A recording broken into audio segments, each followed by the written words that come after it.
Foreign Affairs to please take their respective podiums so that the members of the media are able to ask them questions. And may I request all of us to be seated whilst I hand over the microphone to the Director of Information, Mr. Paretti. Thank you very much. Buleminaka, everyone.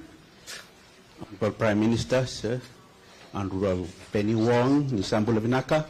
Now to the last segment of our program, which is a question and answer session with the media, both from Australia as well as here in Fiji.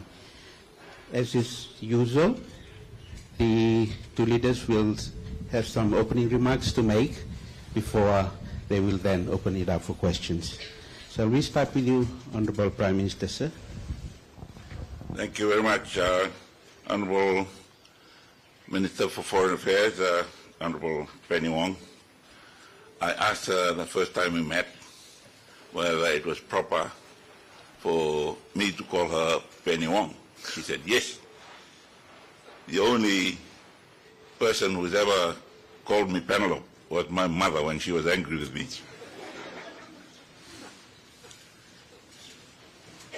And a few weeks ago, we had to send our condolence message to the Honorable Penny Wong on the loss of that dear mother.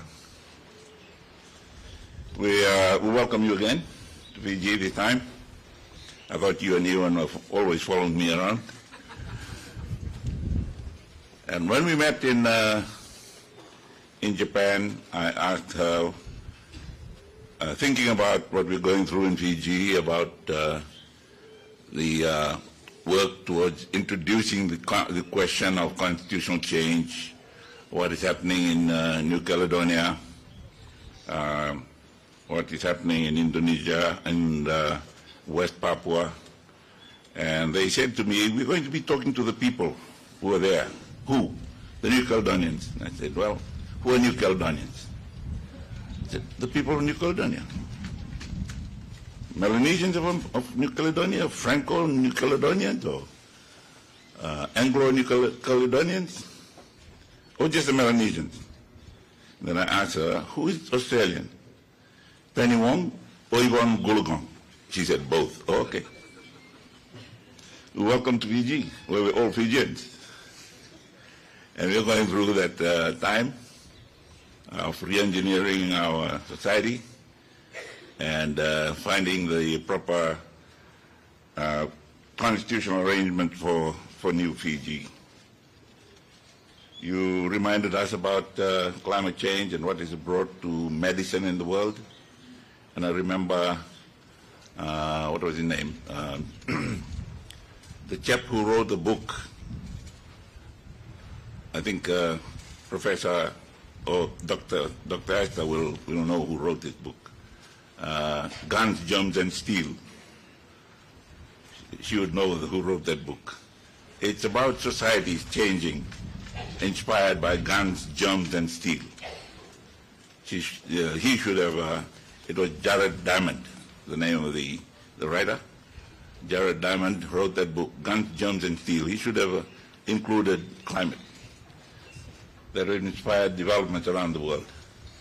And today we are very, very grateful to the Australian government for giving us money to be able to redevelop our hospital, the Colonial War Memorial Hospital. We so glibly say CWM Hospital and forget that it stands for Colonial War Memorial Hospital. Some people now would probably not know what colonial means. Colonial War Memorial Hospital, when our men and women joined the forces that stood up to the Axis forces that were threatening peace in the world at that time.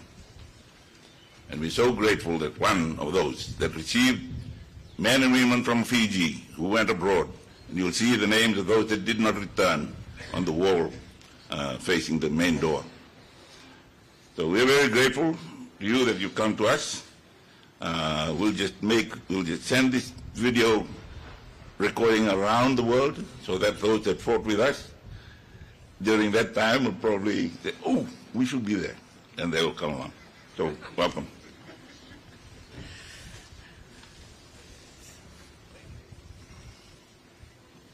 Thank you. Honourable Penny Wong, please. Thank you very much. And as always, the Prime Minister has given us food for thought, and he has reminded us, you have reminded us, Prime Minister, of our history, the long history of what our countries have shared in war and peace. And you've also reminded us about the importance of inclusion.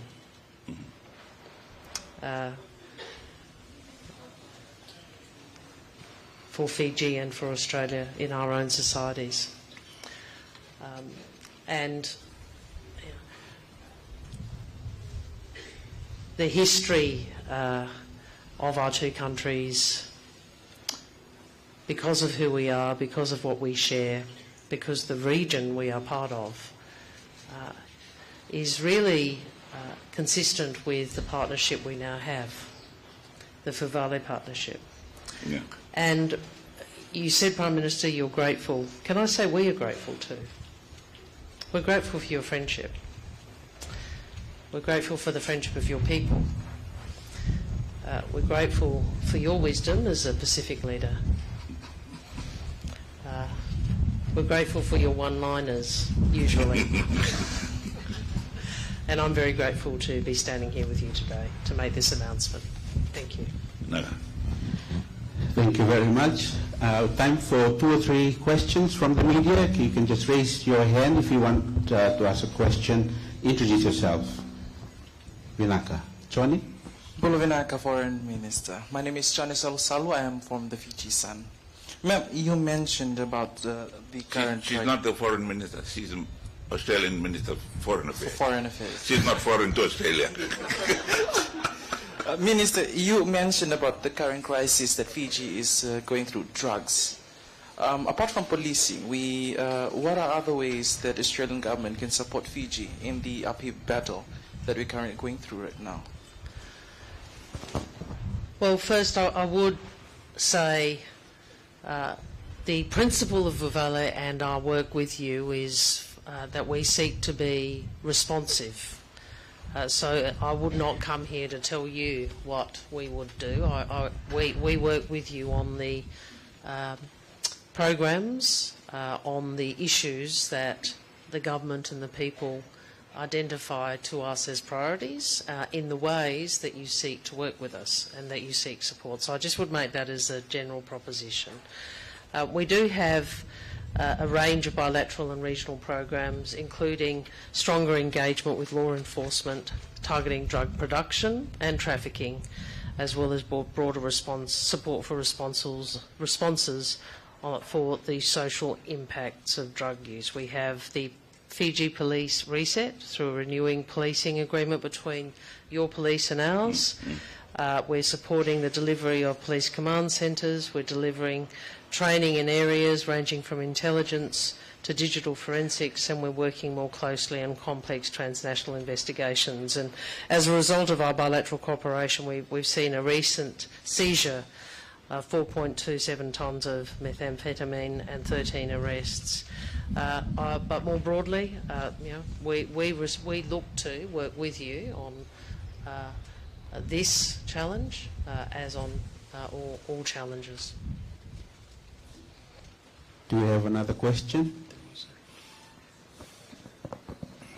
Thank you. Good afternoon, Madam. Good afternoon. Mary Rendian Barari from the Fiji Times. In your speech, you mentioned that there will be an engineering assessment while the master plan is being developed.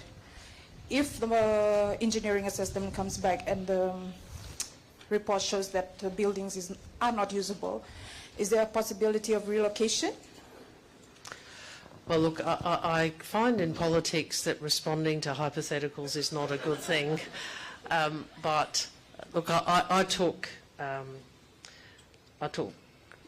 listened closely to what Alison said, and she made the very good point that we have to ensure whatever is done immediately, or in the near term, reflects broadly the direction in the longer term. I don't I'm not going to preempt what the studies might show.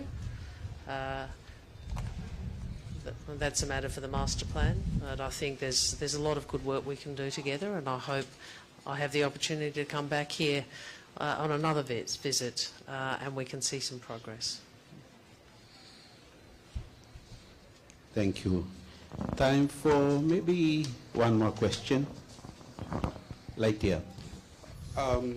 Senator Wong and the Prime Minister, I've got a question for you both. Senator Wong, this is for you.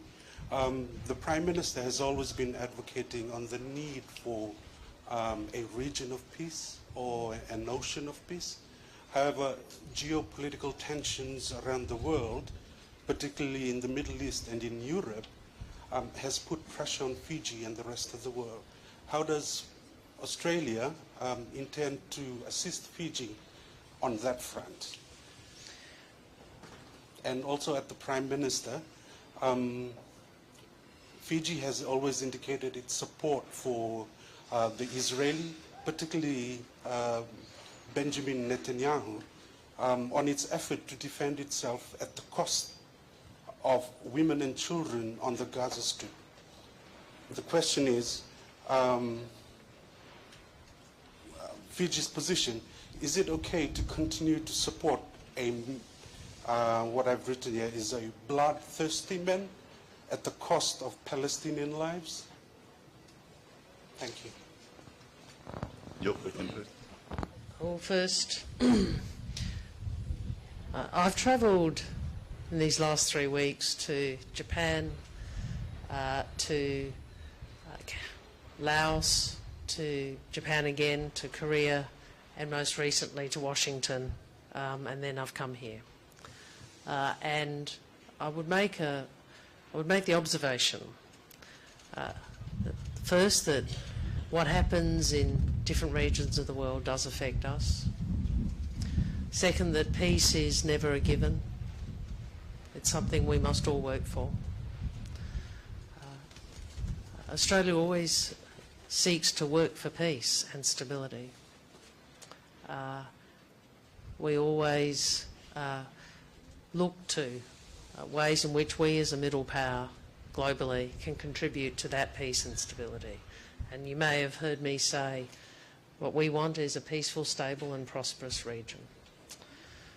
The Prime Minister, I have read and listened to your Prime Minister very carefully when he talks about his ocean of peace framework, concept, vision.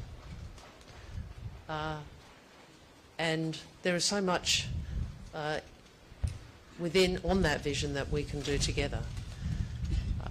Because what it says to me is, at a time when there is a lot of conflict, there is a lot of what you described as geopolitics, there's a wisdom of remembering that we don't generate peace by pretending it is not there. We contribute to peace by what we say and what we do. We have to be active in seeking to preserve peace. So when the Prime Minister speaks about an ocean of peace, a region of peace, to my way of thinking, and he can speak for himself, it is about what is it as a region we can do at this time to try and preserve and build peace when there is so much conflict. The other point I would make, and the issue that you raise is a divisive, distressing, tragic one. One of the things that we in Australia have to keep striving to do is to have the discussion about what is occurring in ways that are respectful of differences of views. Thank you. I was going to just answer by saying, answering your question by saying that what peace does not cost lives.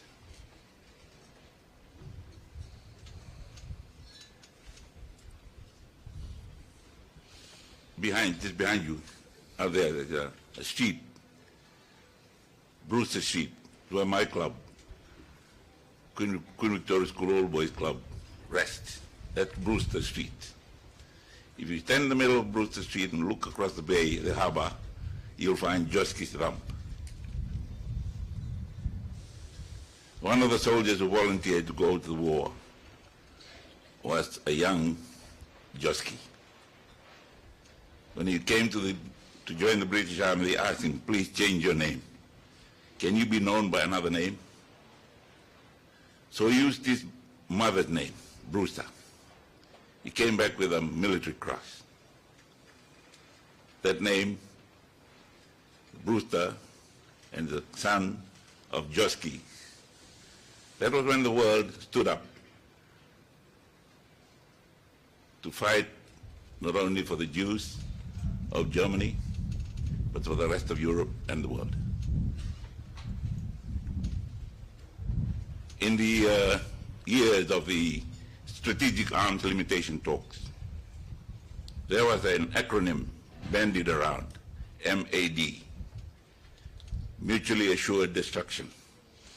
If both the East and the West have enough to assure the destruction of the other side, and the other side has the same armament to destroy that other side, mutually assured destruction.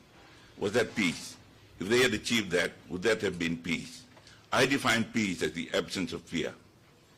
And we have to conduct our international affairs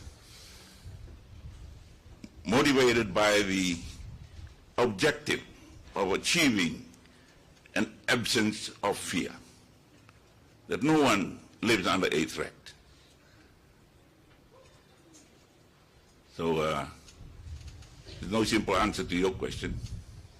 And for Israel, yes, they have the right to defend themselves, hopefully at no human cost, but that's not possible, because we've seen over history there is always a human cost for peace and stability and the restoration of order. Always a cost. And unfortunately, in many cases, or in all cases, it's human lives. Bangladesh going through the same thing right now. A breakdown, big breakdown of law and order. They want to restore peace. Let's see how many will be lost in the restoration of that peace. And that, ladies and gentlemen, will a good time to end this question and answer session. Thank you very much, members of the media. Thank you very much, Honorable Wong and Honorable Prime Minister, sir. Nawalewu. It's over to your MC again. Honorable Prime Minister and Madam Penny Wong. May I invite both the good leaders to please take your seats.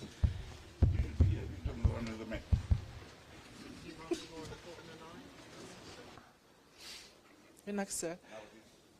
And we take this time, please, just another big round of applause. Because you are in our Vuvale here at CWM, just like in any Itoke home, we invite you for some refreshments, should you wish to. And they are all NCD friendly. And I know, Honorable Prime Minister, you're pressed for time. I'm looking towards the Honorable Minister. Thank you, sir. So also, whilst they are serving their wellness refreshments, after that's been served, we would like to invite all of you gathered here today, please, to share with us the wellness, NCD-friendly, zero-caloric refreshments that we have prepared for you.